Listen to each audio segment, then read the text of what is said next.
आज हमारे सामने दो कहानियां हैं जो बज़ाहिर बिल्कुल अलग दुनियाओं में चल रही हैं। जी बिल्कुल।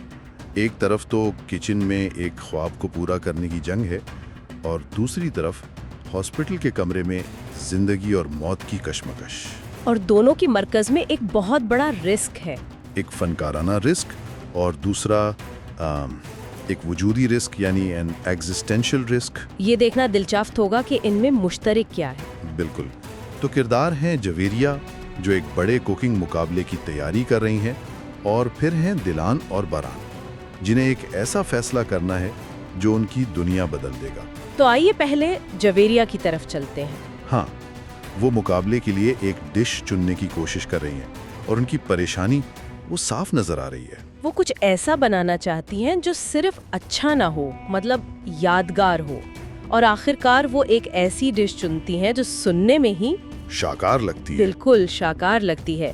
सेलरी की प्यूरी के साथ ट्रफल मशरूम। अच्छा, ये ट्रफल मशरूम, ये कोई आम चीज तो नहीं होती है ना? इस नाम में ही एक वजन महसूस होता है।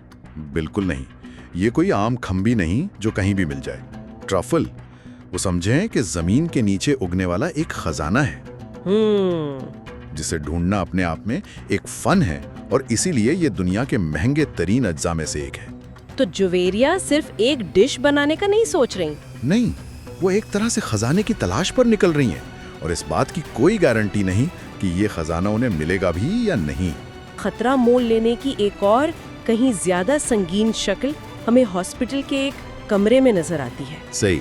जहां दिलान और बारान को एक ऐसे फैसले का सामना है जिसके आगे जवेरिया की मुश्किल वो बहुत छोटी लगती है।